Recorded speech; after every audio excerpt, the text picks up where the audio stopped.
If you imagine, $100 bill in your hand, if you're holding onto it with a tight fist, it's hard for anybody to put any more money into your hand. But if you're holding it with an open hand and you're not worried about it going somewhere else or blessing somebody else with it, now your hand is open, and you can't even count how much money could fall into your hand when it's open like that. But with a tight fist, you're not going to get any more.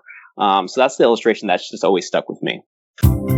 You're listening to the Millionaires Unveiled podcast, where you'll hear the stories and interviews of everyday millionaires. We'll unveil their decisions, their strategies, and their current portfolio allocation. Now to your hosts, Clark Sheffield and Jace Mattinson.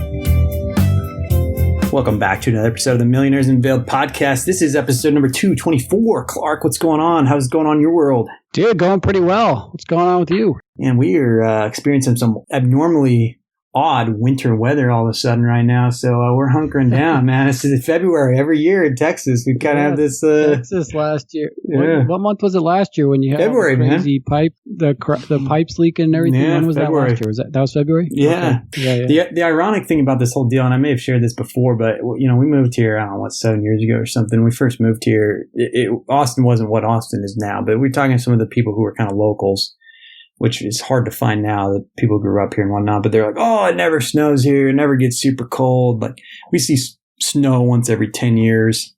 And here we are, man. It has snowed every single time that we've been here, and it keeps getting worse every year. Hopefully we don't have a repeat of last year, though. That was nuts. Yeah, that was pretty bad. There was a lot of damage. Yeah. So, yeah, hopefully not again. So we got an interesting email this week from Chloe, who was on episode 164. So at the time she was interviewed, she had a net worth of $640,000. We titled that episode "Female Nurse Who Rents." And so I just want to read from her an email. It's a little bit of an update on what's going on in her life. So again, this is Chloe from episode 164. She writes, "Hey, Jason Clark, I was interviewed back in August 2020 with only about a $600,000 net worth. I questioned my qualifications for the podcast, but you assured me that I was well on my way to $1 million and that I would have something to contribute to the community. Unsurprisingly, you were right well before I knew it. My husband and I reached $1 million around mid-2021. So again, she was at 600 in August of 2020, $1 million mid-2021, about 1 year later at the age of 34. I was unaware of my gains on Tesla, but you told me I should check them out because I most likely had a nice gain on my 16 shares. True to your word, I did. I had bought those 16 shares when they were just $40 each, so about a $16,000 gain on my original investment. The point is this: save religiously in index funds and don't check it. Don't touch it, and even if you hardly know what's going on in the markets, you should still come out ahead because the market goes up 75% of the time on average. My ignorance is paying off. Thanks for having me on. I didn't know about you guys prior to being interviewed, but you are now my absolute favorite podcast to listen to and be inspired by. I have listened to your entire back catalog. Keep up the good work, Chloe. Episode 164. So I just wanted to read that. I thought it was interesting that she had, net worth had grown 400,000 in about a year since being on the show. And then also just her point, right? And she says the point is this: save religiously and don't touch it. Even if you know what's going on in the markets, you'll still come out ahead of the time, 75% of the time. So, I mean, that's the story, especially, Jace, these last 12 years now, right? That we've been on this bull market tear. So that's been the story. If you put money into the markets and saved, like she said, and just stuck to it, you made a lot of money.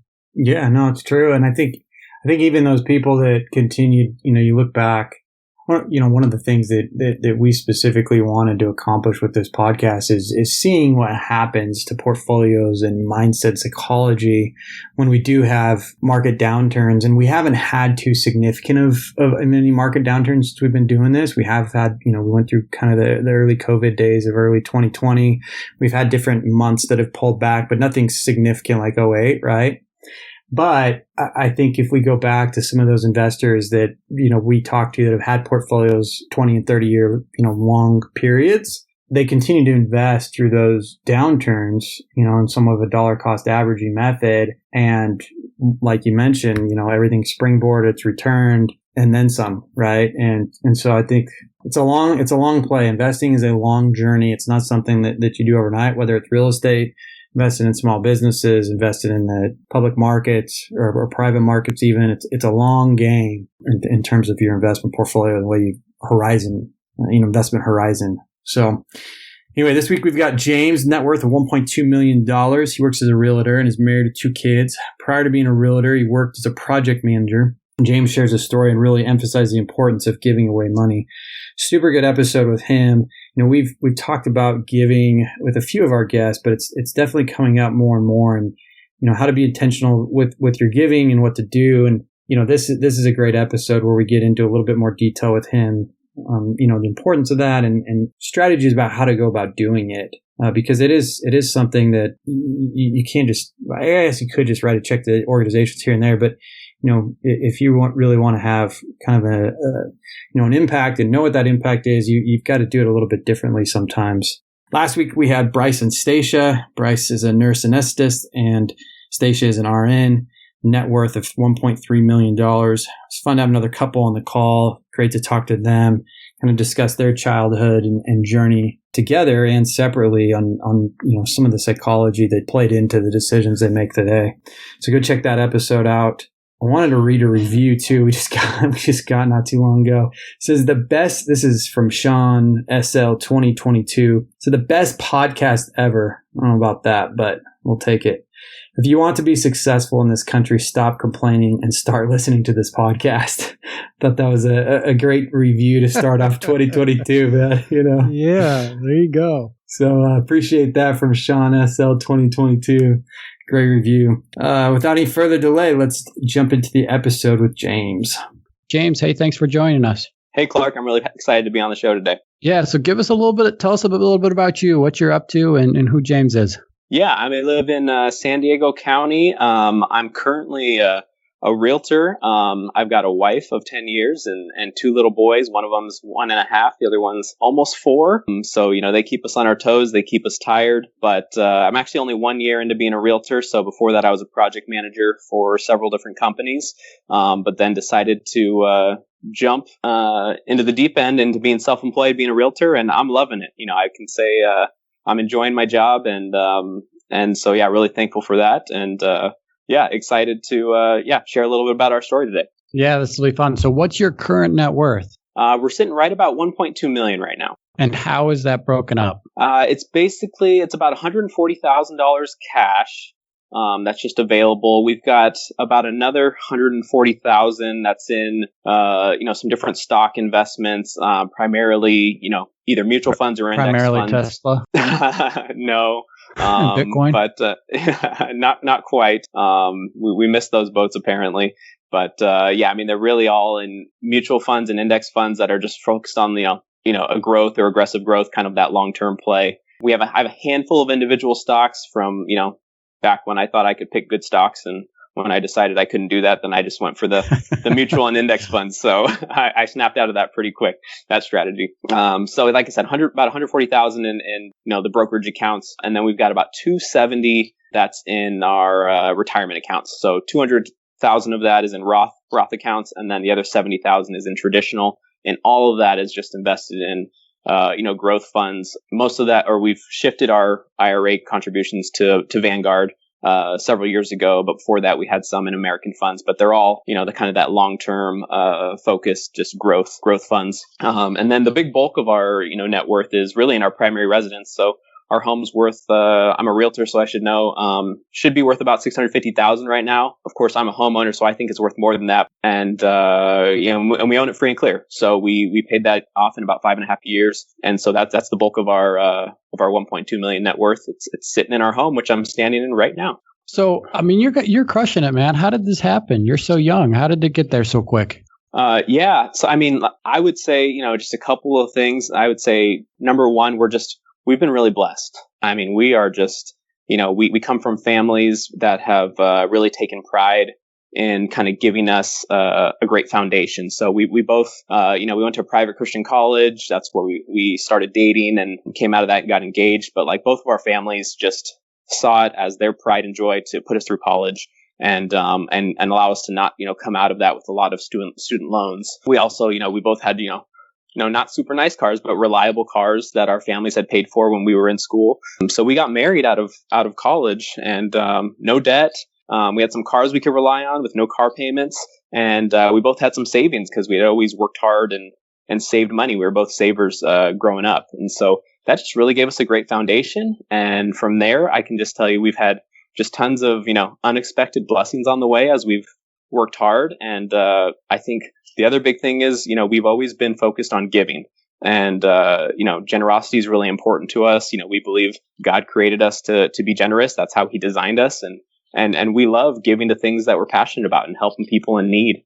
And, I can't scientifically tell you that, when you give that, you're going to become a millionaire. But I can tell you that as we've given and just tried to live our lives in a generous way, that it seems like good things happen to us as we keep working hard and keep at it. So, we've definitely had some, not humongous windfalls of money come along the way, but we've had some unexpected blessings through jobs and through family and things like that have definitely helped us. But we've just always focused on, whenever we get, a big chunk of money, we just honestly, we pray about it and say, hey, how do we want to use this money? Should we invest it? Should we give some of it away? How can we use this in a mindful, intentional way and not just, what feels good in the moment? So we've always, I can't exactly say exactly where that came from, but we've always just really, I think, treasured when resources are in our possession. How can we be, good stewards, to kind of use a biblical term, but really, how can we be intentional with any money that comes our way?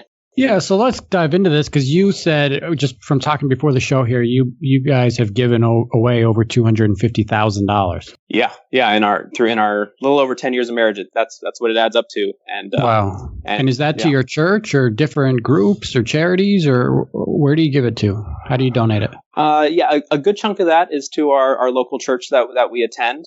So we very systematically do that. But in addition to that, there's other, ministries and missionaries and just nonprofits that we support as well. And honestly, some of the money it's not going to nonprofits. It's just going to, families or people that we feel led to help. But the big thing for us is just, it's part of our budget. We say we want to be very intentional about that because, we think that the money that is in our bank account, we actually believe it's not actually ours. We're just, from our perspective, our worldview, it's a gift from God, and we get to manage it, but we don't own it. And so it makes it a little bit easier to let it go because we don't, we're not holding it with a tight fist like it's something that belongs to us. Yeah. Well, amazing. I mean, thanks for sharing, first of all. And I'm pushing you. I don't know if you wanted to share that number, but I thought you'd be too humble to share it. So I thought I'd share it for you. So I mean, that's amazing. I was listening to a podcast last night, and I think the guy quoted some New York Times article. So now I'm quoting a quote, which obviously is going to make things totally wrong. But he said something like, if you give away, there's some stat for every $100 you give away, you make another 200 or something. And there's some like scientific link or psychological link that when you give away money, somehow it you end up working harder to get it, or somehow it all evens out and you make more when you give more. Yeah. Yeah. And I don't know the science behind it, but like I said, I think it's how we were designed. And the illustration that has always stuck with me is, if you imagine, $100 bill in your hand, if you're holding onto it with a tight fist, it's hard for anybody to put any more money into your hand. But if you're holding it with an open hand and you're not worried about it going somewhere else or blessing somebody else with it, now your hand is open, and you can't even count how much money could fall into your hand when it's open like that. But with a tight fist, you're not going to get any more. So that's the illustration that's just always stuck with me. This episode is sponsored by Ritual. Protein powders can be intimidating, but the fact is we all need protein. It's not just about muscles. Protein helps support bone health and satiety. As we go through life, our protein needs change. Ritual's Essential Protein is a delicious plant-based protein powder with 3 distinct formulas designed to meet the body's challenging protein needs. Each of the formulas has 20 grams of pea protein per serving. With Ritual's one-of-a-kind visible supply chain, you know what, how, and why of every labeled ingredient. Great taste. Delicious handcrafted vanilla flavor from a sustainably harvested Madagascar vanilla bean extract. Ready to shake up your protein ritual? Millionaires Unveiled listeners get 10% off during their first 3 months at ritual.com/millionaire. Ritual even offers a money-back guarantee if you're not 100% in love. Visit ritual.com/millionaire today for 10% off your first 3 months. So how do you decide, James, who to help and how much to give? Well, I can't say that we've fully figured that out. We have I would say we've been pretty consistent, actually, like from a percentage standpoint, that at the end of every year, we're usually hovering right about 20% of our, gross income is what we give away. And like I said, that's not magic, but, we have a certain percentage that we give to our local church, and we've always tried to have some additional nonprofits that we support. But then beyond that, it's a conversation between me and my wife every year and throughout the year of what do we want to do with some of the resources that we have. We live pretty frugally. So, we usually have surplus, and we usually just look at that surplus and say, hey, let's take a chunk of that and let's give it to some things that we feel led to, that we're passionate about. So, sometimes that just goes to help, with, water filters in a third world country. Sometimes, there might be, somebody we know who's doing some good work overseas, and we'll give it to their organization. It's an open conversation that my wife and I have, and we're open to how that might look from year to year. Yeah. Yeah. Well, good for you. So let me just shift back to your story a little bit in terms of job. You say you're a broker, but you weren't always a broker, right? You said you've just been doing that for the last year or so. Yeah. So I'm a full-time, real estate agent, broker, as you mentioned. So I worked, for 8 or 9 years, as a project manager. Actually, it's interesting. I'll mention too, when I first got out of college, I graduated in 2009, which was not a great time in the U.S. economy, and it was a hard time to find a job. So I actually, got a math degree and graduated, and then very quickly went and worked for minimum wage at a golf course because I couldn't find a full-time job. And fortunately, that didn't last too long. So I found a job as a project manager and kind of worked my way through that and did that. But I can say that I don't regret the years I spent as a project manager, but I will say I didn't love it. But I learned a lot of really valuable skills along the way that were kind of foundational for my professional development and now helping me as a real estate agent. But a little bit over a year ago, my wife and I just really looked at what I was doing, and honestly, I wasn't enjoying it very much. I wasn't excited about the long-term prospect of staying in my career path, and we just kind of said, okay, well, what does James like to do? Is there anything that he likes to do that could actually support our family and, really align with some of the other goals we have for our family with, me being able to be available to be around for my kids, as they're growing up in their most formational years. And, one thing I love to do is golf. And we said, well, James definitely isn't good enough to go at golf to support our family. And so that was out pretty quick. But one thing I've always loved is real estate. And as a hobby, I've always learned about real estate and investing and track the market. And it's just always been something that I liked looking at and thinking about in my free time. And so, I talked to, some people I know who were real estate agents, and I called them and I said, hey, I'm thinking about doing this. And honestly, I called them and I said, hey, talk me out of it. Tell me everything you hate about your job as a real estate agent. I wanted them to give me, the things that would make me not want to do it. And, I talked through that with a couple of people. And, after, hearing all that, I still felt like, hey, this is something I can do. I think I'd be pretty good at it. I think I can support my family, and I think I'd really like it.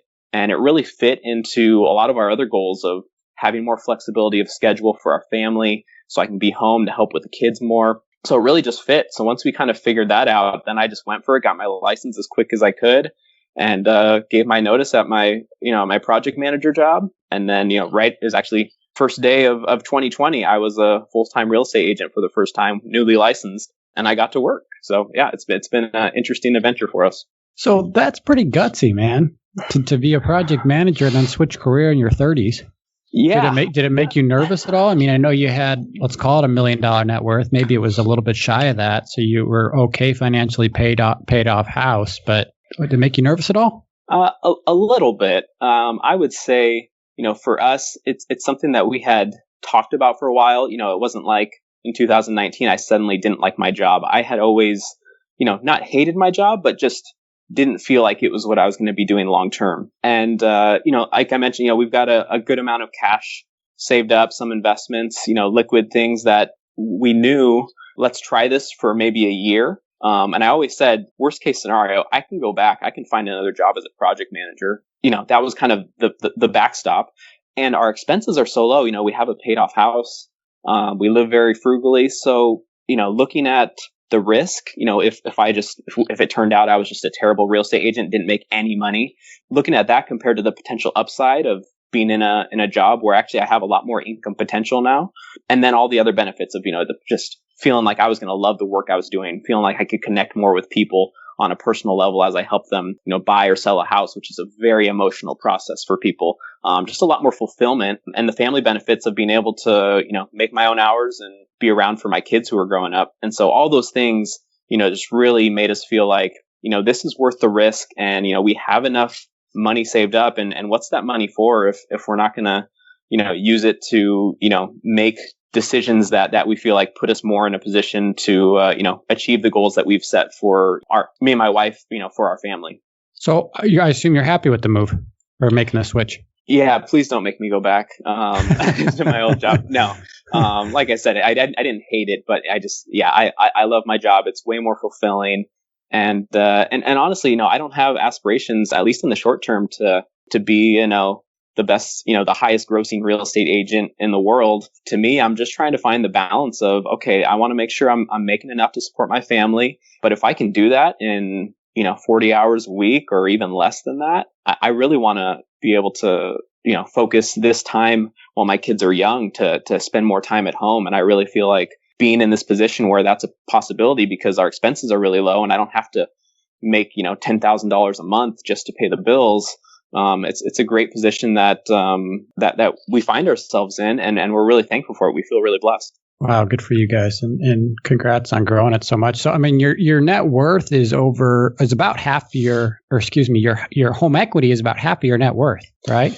Yeah, it's probably a bigger percentage than probably anybody you've interviewed. But now it's paid off, and now now everything else is going to start growing. Yeah, and that's kind of how we feel. And there's a lot of debate. I've been following personal finance blogs, since maybe 2011, 2012 when I started working. Mr. Money Mustache and what's the other one? I think Go Curry Cracker, where they're talking about early retirement, and I was kind of really wanting that early retirement at one point in my life, mostly because I didn't love my job. But, in the last year now, I feel like I don't need to retire early because I like what I'm doing. But when it came to our house, we were really fortunate. We happened to be 1 year into marriage. We decided, hey, we're ready to buy a house. We had saved up some money. It was 2011, which was like pretty much the bottom of the real estate market. So, we bought that house for $270,000. It was a dump. We had to renovate the entire thing, but now we love our house because, we got to renovate it ourselves. And, which just was how much did you spend on that? On the renovation? Initially we spent about $35,000. And we did a lot of the work ourselves with the help of family, definitely with the help of a lot of family that were very handy because I was not yet. Now I'm only marginally handy, but, we've learned a lot. And then I would say over the years, we've done some other projects and probably put another, I don't know, say $25,000 in it through various projects. So, it just really market forces, with the appreciation in Southern California have been a big bulk of, that net worth that's built up. But for us, the decision to, pay it off early was really about just freedom. We wanted to build a life where our monthly commitments were really low. And, we actually paid off the house right before my first son was born in 2017. And that felt really incredible to kind of go into this next season of life as parents, just knowing we weren't going to have that burden on us to have to pay that. And now, the monthly mortgage wasn't very much, but it gave us an incredible feeling of freedom when we looked at our budget and we said, we're going to go from 2 incomes to 1 as my wife, was going to be a stay-at-home mom. We felt really good about that decision because we could look at the numbers and we could live off of 1 income with where we were at that point because, we had gotten rid of the mortgage. So, we really pushed for that. And like I said, it's debated as to whether you should do that. I can tell you as a guy with a math degree that, if we had, just put all that extra money in, S&P 500 index fund, we would have a higher net worth right now. No doubt about it. But the emotional benefits and in how it's given us some freedom to make some of the life decisions we've made, I definitely don't regret it. Wow. I mean, I'm just thinking back to your house. It's amazing. You said you bought it for $270, right? Yeah, that's correct. So $270, you put 30 into it, 35-ish, whatever. You're in about 300. You said another 25 in. So what are you, 325, 330 all in, and now it's worth 650? Yep. What year? When did you buy it? How many years ago? It was 2011. There's an investment for you. Yeah, definitely the best investment we've made so far. There's you doubled no doubt value. about that. That's incredible. Yeah. Especially It's not because of my incredible, investor acumen. It was just, hey, we got married and we got some money. We might as well buy a house now. Yeah. So let me just share, a couple things about James here, because again, he's too humble, I think, to share. So you mentioned to me before when we were talking that you've never made six figures, right? That's correct. So you're at 1.2 now. And then the other thing is you don't, which we talked about before, you don't really track your net worth. So you just kind of looked at it you said you've maybe only looked at it 3 or 4 times in your whole life. Yep, that's correct, which is interesting because, I read a lot of personal finance blogs where that's what everybody does. They're tracking it every single month. And, I just never got around to doing it. I did think a lot about early retirement at one point, but I never really made the jump to, okay, well, let me figure out what my net worth needs to be so that, 4%, I can, retire. I never really took it that far. I've just always felt like, you know what, I'm on a journey. I'm on my own personal journey. Me and my wife are.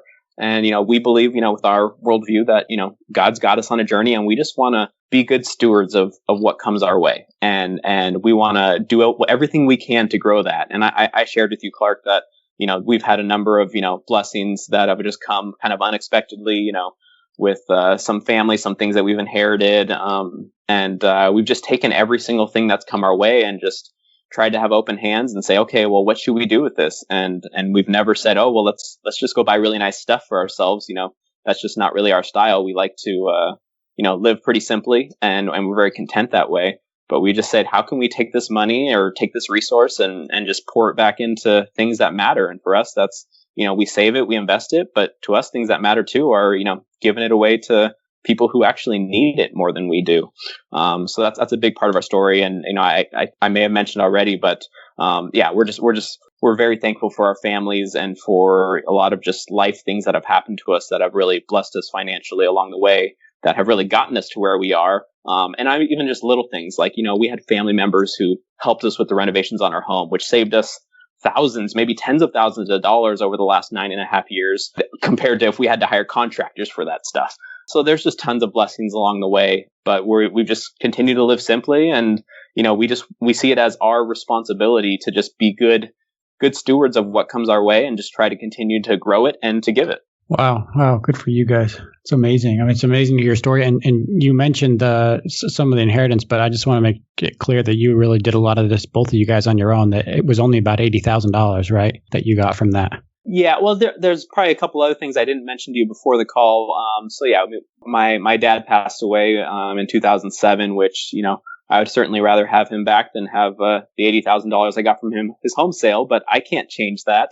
But I'm thankful for that, which did help us to finish paying off the house. But also we had, from some grandparents, we had some inheritance that we used. We had about $50,000 that came in that, we primarily used that for the renovations to our home. And, we've had a couple, other things like that. I've had some bonuses through some of my old companies that were unexpected along the way that, I guess you can give me credit for that, but it was just, unexpected blessings is what I would call them. We're thankful for.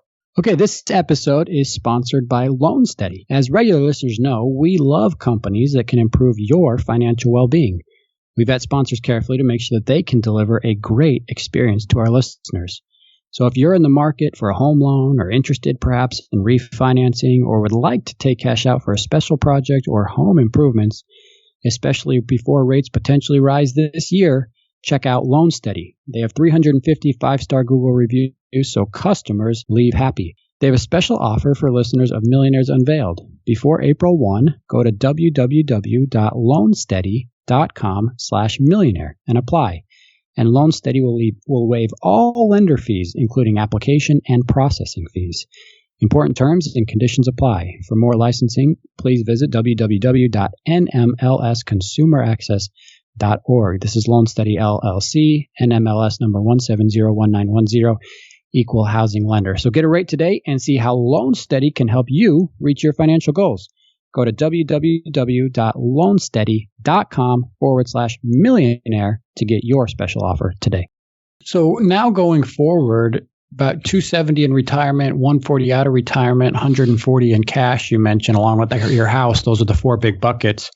Where do you go now? What's your investing outlook? Is it more in the market? Is it more in real estate? Now that the home's paid off, where do you go? Yeah, and I think I mentioned earlier, I've always been really interested in real estate investing.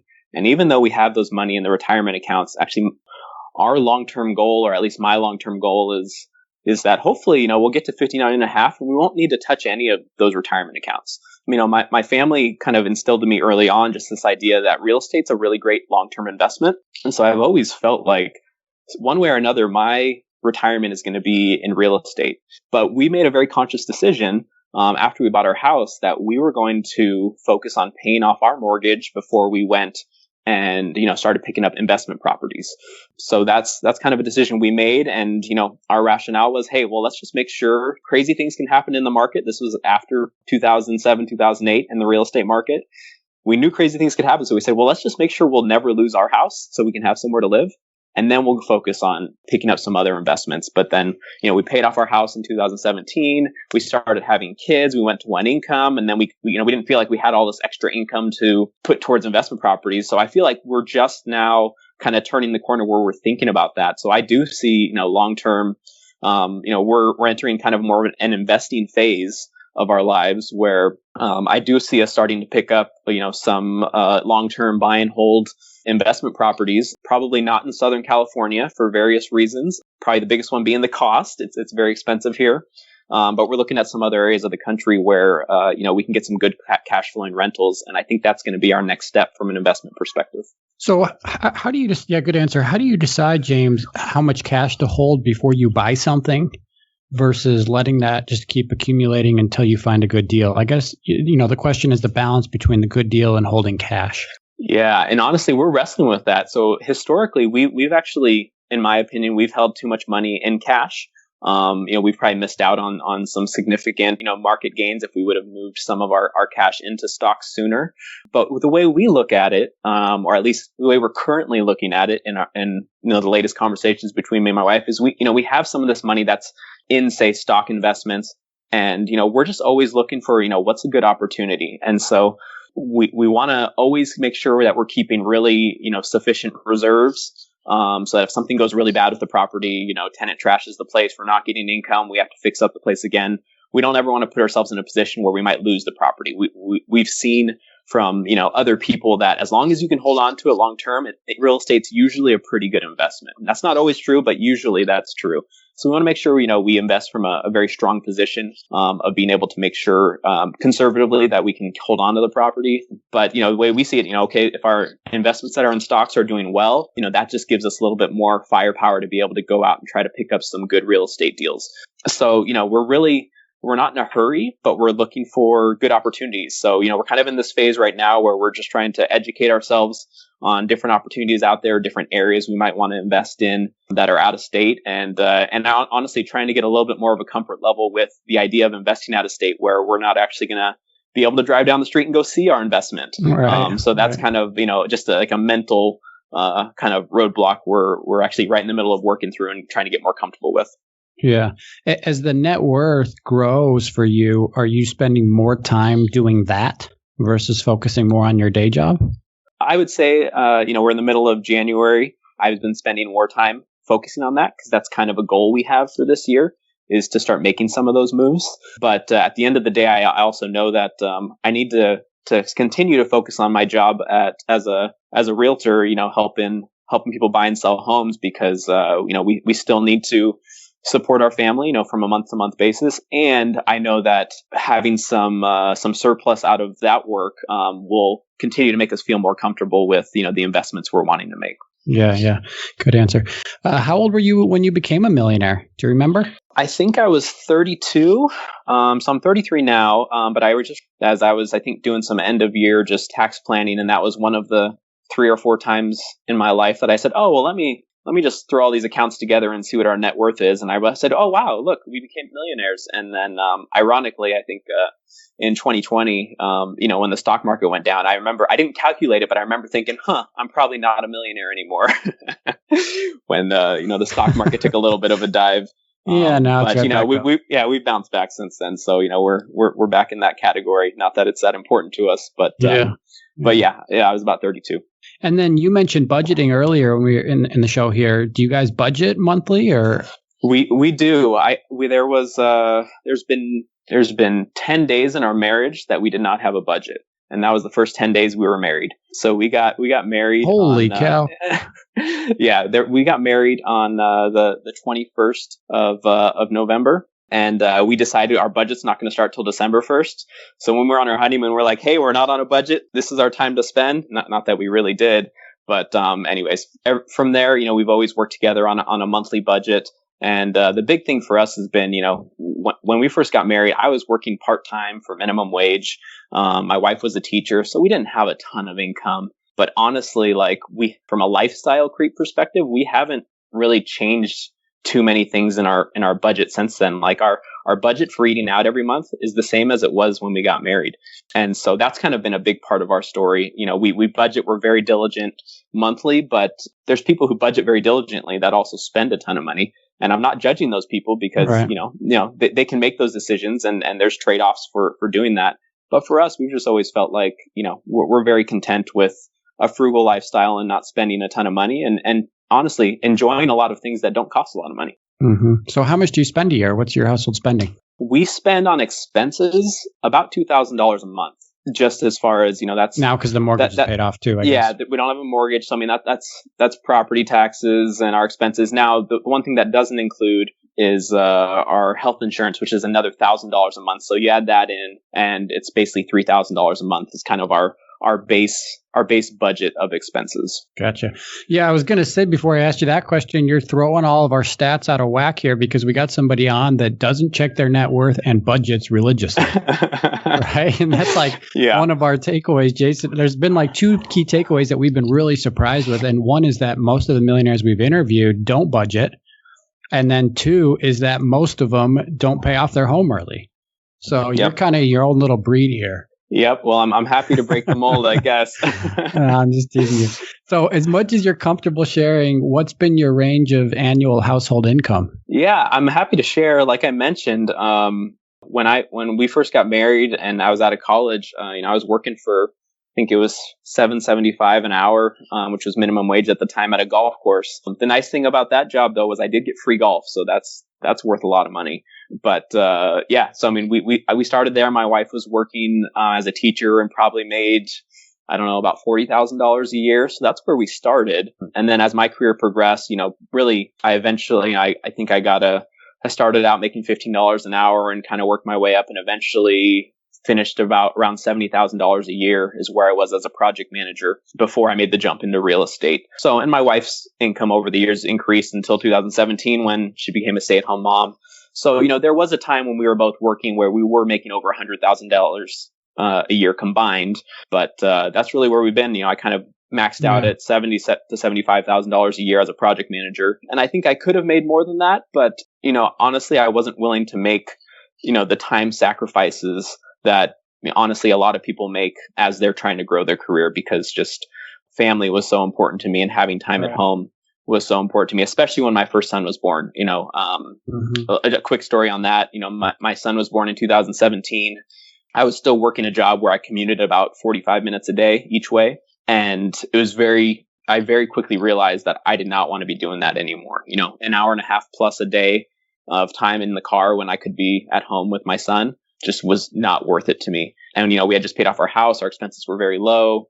And that was a time when, I just really felt called. Like, this is a season where the money's not that important. I was with a great company. I had a great relationship with all the senior management. They saw me on this path of, going up to, higher level management eventually.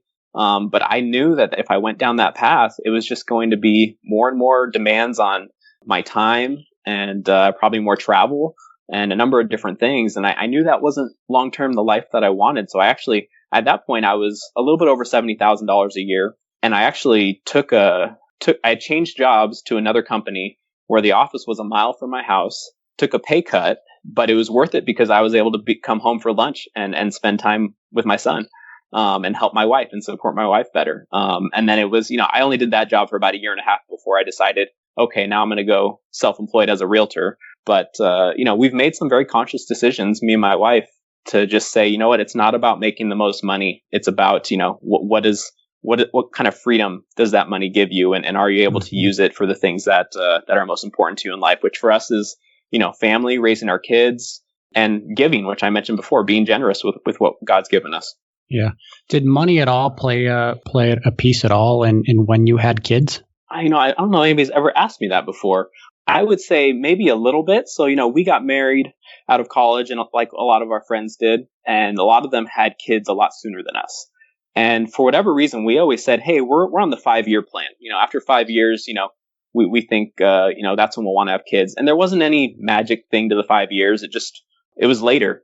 We were pushing it off in some ways. And we did some very intentional things in that time. We did some travel that we loved, and things that we're really thankful we did before we had kids. But honestly, I remember very vividly when I started my first job. Well, I guess I wasn't a project manager yet. I was a project coordinator.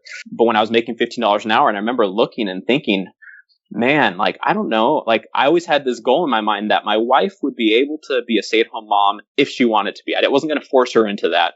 But, my mom was a stay-at-home mom. My wife's mom was a stay-at-home mom, so we saw a lot of value in that personally. And I wanted to give her that potential. And I just looked at, I'm making $15 an hour, and I'm a math guy. I was running the numbers and just thinking, I don't know how I'm ever going to make enough to make that happen. I remember, thinking that. Mm-hmm. And, by the grace of God, I've had a decent career path where eventually, I was making, 50,000 and then 70,000 and with the ways we've been able to, reduce our expenses, it was a possibility. So it worked out timing wise, but I guess I think maybe subconsciously that was part of it, that I always had that goal that she'd be able to be a stay-at-home mom. And I knew right off the bat that wouldn't have made sense. That wouldn't have been feasible. So that might have played a role in that decision, even if I wasn't thinking about it, at the top of my head. Yeah. Do you have a financial goal you're trying to get to? As far as net worth, no. What about passive income? Now that I'm starting to think more about, some cash flowing real estate, I do really like the idea of not having to work, even though I don't see myself retiring early per se. I really like the idea of, I get to work and do what I want to do, what I'm excited about. And right now I'm excited about being a realtor. I'm excited to get into more real estate investments. So yeah, I would love it if we get to the point where, we had an investment portfolio that gave us cash flow that covered all of our monthly expenses. And that became our retirement. So, I would say that's maybe a little bit far off goal. But right now, the goal is, let's get some cash flowing rental properties and make sure that we can do this successfully. Yeah, nice. So just in closing here, James, thanks for a great interview, and thanks for being so open and honest. If you were to give advice to somebody just starting off, or couple that with any mistakes that you've made, what would be your last words of advice? My words of advice would be, if I were to boil it down to one word, I would say just be intentional with your money. And really, it's more than money. It's be intentional with the resources you have. And so, be intentional with your time, with your money, with your relationships. Just be intentional with it, and don't spend any of those frivolously. And I have to admit that, we've been really good at budgeting our money. We're not as good at budgeting our time. We're trying to get better at that. Because actually time is a more scarce resource than money. But I would say just be intentional, be generous towards others, and use money as a tool to, gain more freedom and to help you get to the places you want to be in life. Awesome. Well, thanks for coming on, James. Really appreciate it. Net worth of $1.2 million, and you shared with us you've given away around 20% of your income each year. So amazing and obviously very commendable. Thanks for that, and thanks for coming on. Yeah, thanks, Clark. I appreciate it. Yeah. Thanks for listening to the Millionaires Unveiled podcast with Clark Sheffield and Chase Mattinson. For more stories, investment opportunities, and information, check out our website at millionairesunveiled.com. See you next time when you'll hear from another everyday millionaire.